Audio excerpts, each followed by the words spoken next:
In the criminal justice system, the people are represented by two separate yet equally important groups: the police who investigate crime and the district attorneys who prosecute the offenders. These are their stories. Oh my gosh! Oh my gosh, are you okay? Are you okay? Hello, hello. There's somebody shot here. Please send it.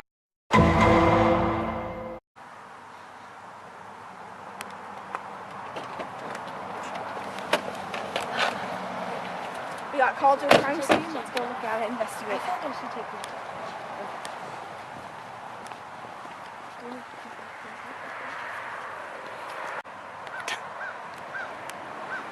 What I think you should do is fill your head with this.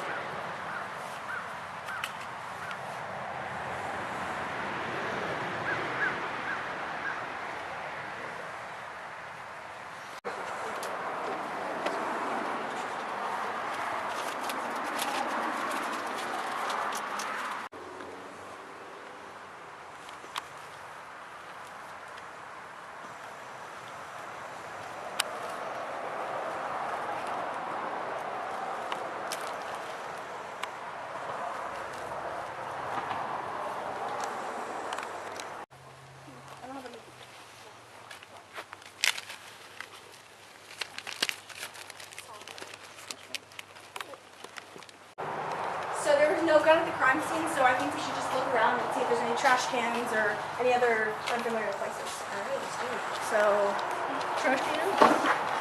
There it is! Alright, we'll tent it and we'll collect it as evidence.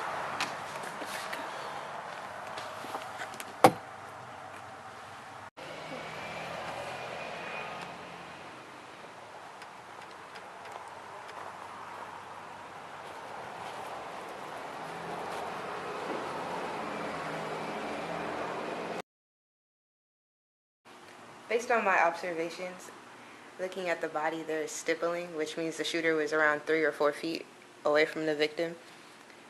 And I see a hair, so I'm going to bag this and you guys can take it for evidence.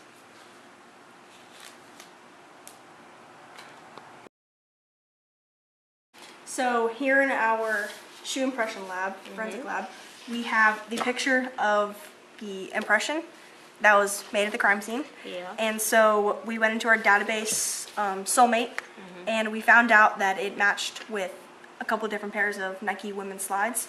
And we have an example of a women's Nike slide, and so we're just gonna kind of match it up with the, To see the to see the grooves and the trademarks what- or the... from the shoe, yeah. So let's just look at it. All right, so I see here that Dev has the Nike swoosh, and that these marks are here are kind of going up and down, they're oscillating. So I think we can say that this is a match. Yeah. All right.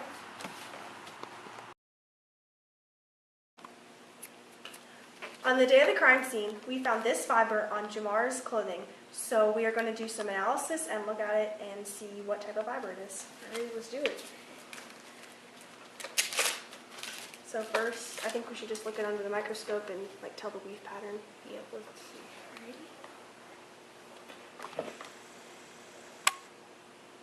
Alrighty. It looks pretty, it looks like it's woven. Right now? Yeah. It could be also, I could tell from even just looking at it right now, it looks like it could be part of a female, like female clothing. Cause Okay. majority of the time, female like dresses and stuff like that could be woven just as tightly as this is. All right, let me take some notes.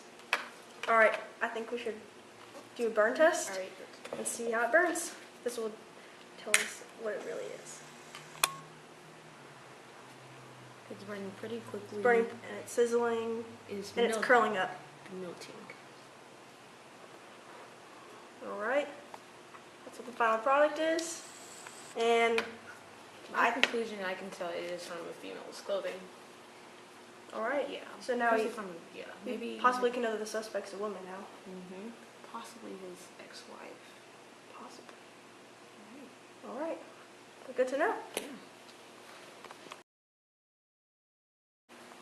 So the day of the crime scene, investigators found this gun in a trash can, and so we bagged it up, all ready for evidence, and we are going to dust it for fingerprints to maybe see if they didn't have a glove on, and to see what we can find. Maybe get some possible fingerprints. Let's see.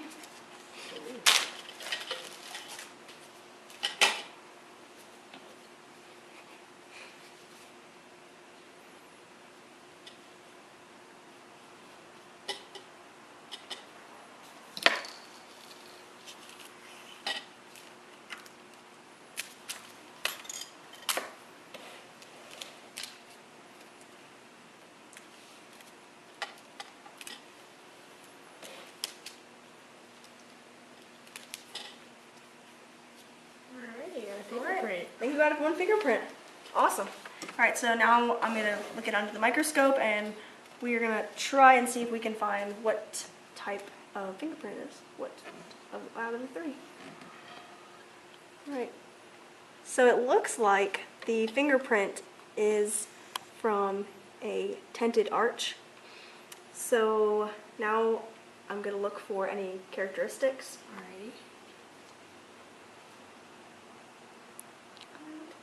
Looks like there's definitely a scar, which is very distinguishable, a enclosure, and a delta. Alright. So maybe if we can like scan this in and Go see to- what I'm we can scanning find on the into database. IASIS. Alrighty, I see. Okay, we can put in the specific details about this specific fingerprint. Alrighty. Ooh, it looks like we have a match. Really? Yes. It says this matches a lady named Paige. Paige. That name sounds familiar. Could it be Mitch's. ex-wife? Jamar's ex-wife? Yes. Talking about Jamar's ex-wife? Yes. Ooh. Maybe we should We need to investigate. investigate, bring this. this to evidence. And we need to call her in. We need to interrogate her. I think so. Yeah, Maybe she yeah. could be a possible suspect.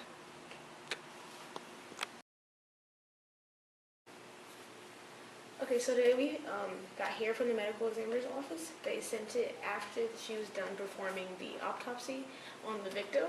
So we're going to look today just to see what the possibility of finding this hair could show us, and it could lead us to finding the suspect.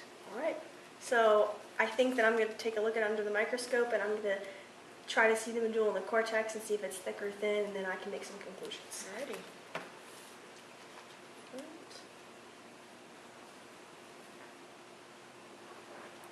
Right.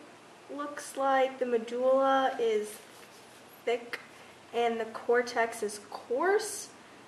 So I'm thinking my conclusion is that this could possibly be an African American person, and maybe since Jamar is African American, there can be a tie to the suspect and the victim. Alright, I think we should starting looking at his family actually, to see if they know anything specific about this incident and see if they can add some light or shed some Right. light on this. Possibly we can interrogate them. Yeah. All right.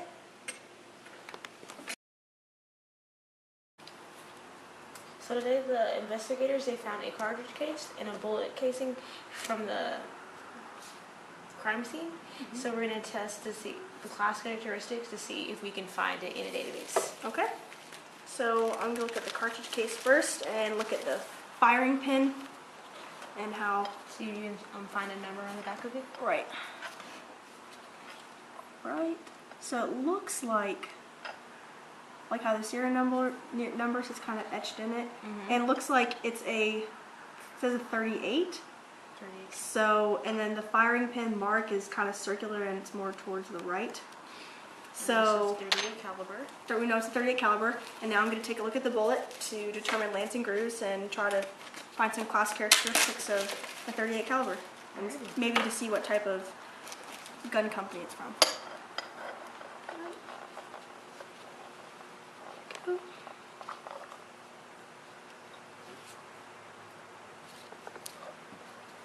Right. So, looks like there's just one mark on a land. that's about it. So I think we should probably look in the database system and see what 38 caliber maybe, and see if we can kind of match it up with the lands and grooves that are on this bullet and the firing pin. Alrighty, we're gonna use IBIS just to see if we can find the match. Alright? Okay. It says 38 caliber. Alrighty. It looks like it's gonna be their the one that's very familiar that's used common is the Smith and Wesson. So Alright.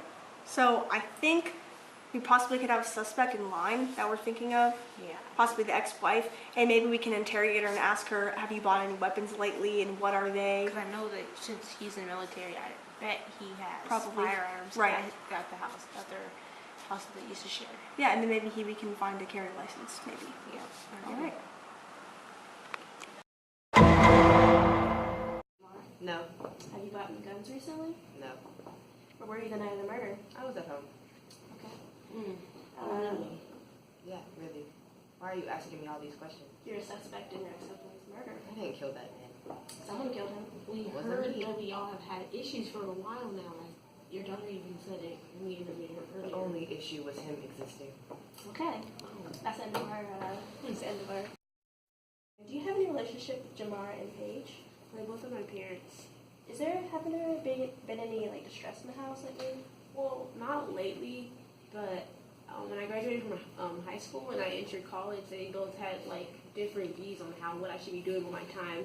Should I be studying all the time? Should I be partying? My mom, she really didn't care. My dad was like, "Oh, you need to always be doing your work, studying. I'm paying for college. Don't do nothing." I'm like, I don't really care. I live with my mom. She's my main caretaker, so I just do whatever she says. So if they have disagreements outside of what I see, then that's them.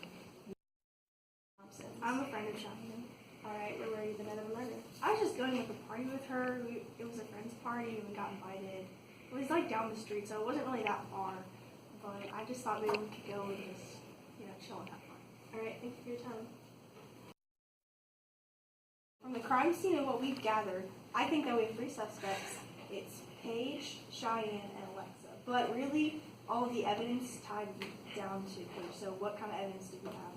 Alright, so from the investigation this week that we got hair from the medical examiner, and she said that she had found it on the body, so as she was looking at it, she noticed that it came from an African American female. So it could be from either Paige or Cheyenne, because they're both African American. Right. So that they really, but now I see that from the also other evidence of the fingerprints. We only know that Cheyenne and Lexi went to a party, so the only possible other person that it could be is Paige. Okay.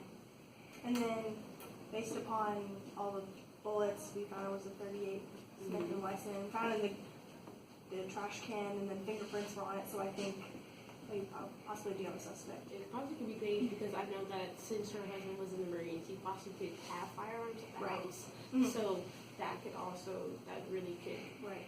shed some light on.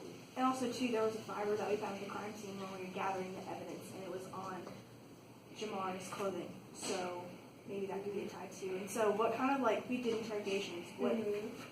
It was very interesting. Alexa seemed like she had a good alibi. Paige, on the other hand, she didn't seem like she had any remorse at all. I feel like she could definitely be a high suspect. I don't have the official say-so, but I think that she might have killed her husband.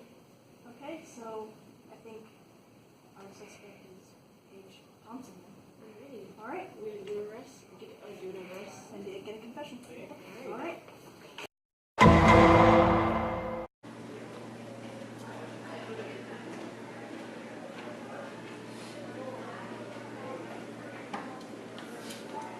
Paige Thompson is under arrest. Paige Thompson, you're under arrest. We have evidence that ties you to the crime, but all we want to know is why did you do it? For the money. That was it? Yeah. Benefits? Just money. You have the right to remain silent. Anything you can say can and will be held against you in the court of law. You have the right to an attorney. If you can't afford an attorney, one will be appointed to you. Do you understand the rights that I have read to you? Yes.